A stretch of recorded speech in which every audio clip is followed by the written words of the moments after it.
Okay, hi again. So this is the second question I'm going to go over. I'm going to go through.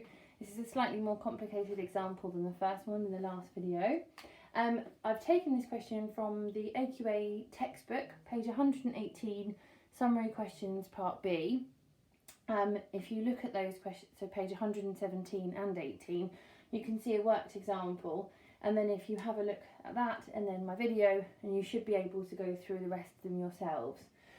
So this question is giving you this reaction of propanone and hydrogen cyanide making 2-hydroxy 2-methyl propane nitrile, which I'm going to refer to as product from now on because I don't want to say that every time. And it's asking you to find out something a little bit different this time. So what information is it giving you? It's giving you Kc, 30.0 moles to the -1 decimeters cubed.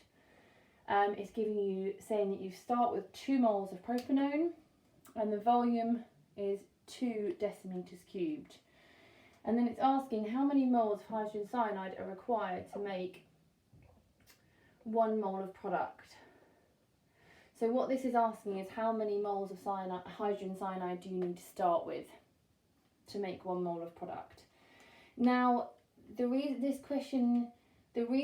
you have to calculate how many moles of hydrogen cyanide you start with is because you can see from this expression and the units of Kc that there's not the same number of moles on the top and the bottom of the Kc expression. So in this case, you're working it through and you'll be able to see at the end that the volume of the solution is important. So I'm going to work through this to calculate this to show you how it's done. So using a rise table to start with, and you write out the reaction, which I've already done. So then we're going to fill it in with what we have. So just like I showed you before, what we've got in the question. So initial moles, we've got 2 moles of propanone. We don't have anything else. We've got the volume, which we'll use in a little bit. And then it says how many moles of hydrogen cyanide are required to make 1 mole of the product. So 1 mole of the product, that must be its equilibrium number of moles because there's 0 moles to start with. So at equilibrium, we've got 1 mole of the product. Okay, I hope you're all happy with that. So we start with 0, we've made 1 mole. So with this information, we can start to look at the change. Remember that the change is directly related to the stoichiometry of the equation, so you've checked that's balanced, and we've got a 1-to-1 ratio again, so that's really handy. So we've got a change here of +1 moles, and because we've got a 1-to-1 ratio, we've also got a change here of -1 because it's a reactant, so it'll have gone down by a mole, and a change here of -1. Okay, hope that makes sense. So that means we started with 2 moles of propanone and it's decreased by 1 mole, so our equilibrium number of moles is going to be 1. Now, hydrogen cyanide, we don't know how many moles we started with. We're trying to work out how many moles we need to start with. And that's working out the minimum number of moles that we need to start with, okay? And so we don't know if we started with a bucket load, we don't know if we started with just a mole, we don't know that, so we're going to have to work that out. So we're going to put a value of x there, and that's the value we're trying to work out, okay? Now, that means that our equilibrium number of moles of hydrogen cyanide is going to be x minus 1, okay? Because we started with x, and it's going to have decreased by 1 mole. So I hope that all makes sense. If it doesn't, have a look back at my last video and go over that rice table again. There's also some fantastic videos on YouTube, other tutors, explaining this stuff as well, so feel free to look at them. Right, so the next thing we're going to do is we're going to construct this Kc expression. We're using the values that we've got, or we've worked out. So Kc is equal to 30.0 moles -1 decimeters cubed. So if you can't remember, go back to the units video, but this shows again that there's not the same number of moles on the top of the expression as on the bottom, which you can see from the stoichiometry anyway. So that's equal to the concentration of the product. So we know we've got 1 mole at equilibrium, divided by the volume, and we've got all over the concentration of the reactant. So we've got propanone is 1.0 over 2.0, and then we're going to times that by the equilibrium number of moles, which is x minus 1, all over 2.0. Okay? So notice that I haven't used square brackets here, because until you've actually done that sum, that's still not a concentration. You must use square brackets here when you're talking about concentrations. But at the moment, this is still moles per decimeters cubed. So until I've done that sum, then it's not a concentration. Okay. So what I want to do is I'm going to go through step by step how to rearrange this equation to reach x. Because for some of you, especially those of you who aren't taking maths A level, might have sort of forgotten how to do this, and it's going to make your life so much easier if you can do this quickly in an exam. So have a look at how I'm doing it, and then practice yourself, and you'll get much better. So I'm going to number these because I'm going to be using both sides. So question 2 is part 2. I want to get rid of this part of the equation. I want to bring it above the line to make it more manageable.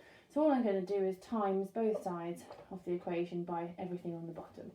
So 30.0, I'll keep doing that, 3.0, 30.0 times by 1.0 over 2.0, x minus 1 over 2.0, and you might be annoyed with my number of decimal places. You shouldn't. We've been through how many decimal places, significant figures to use. Obviously, you use a maximum in your calculator, and you don't round until right at the very end. But in this case, because we've got 2.0, 1.0, then I'm just using 1. Okay, so it's equal to 1.0 over 2.0.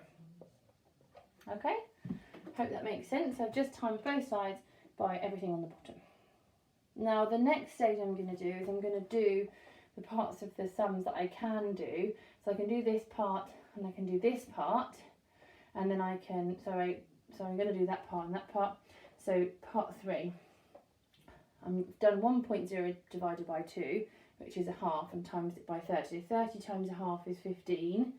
I can't do this part yet, so that's still there. X minus 1 over 2 is equal to 1 over 2, and I can do that part as well, can't I? So I can do is equal to a half.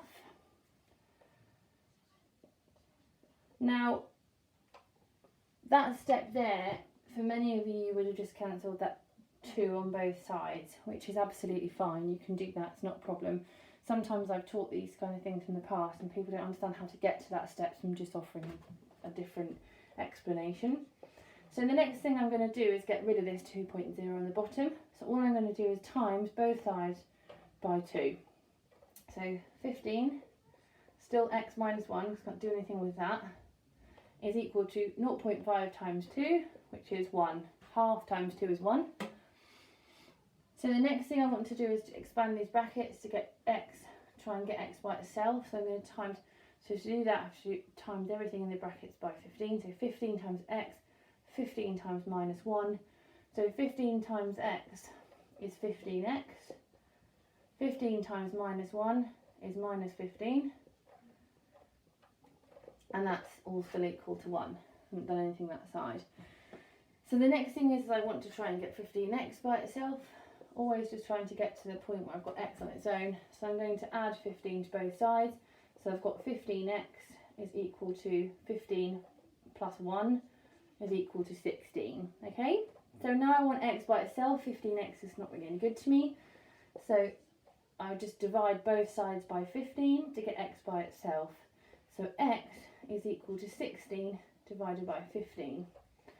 Okay, now if you do that calculation, you get x is equal to 1.067.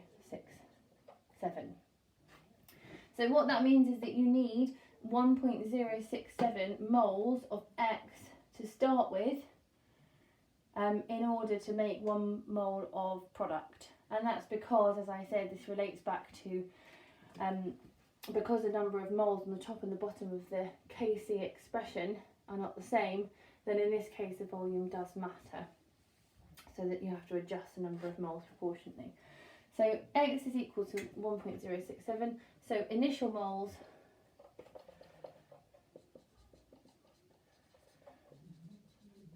of HCN is equal to 1.067, because that's what X is. And then X minus 1, if you want to, you can work out the number of moles of HCN at equilibrium. So we've got X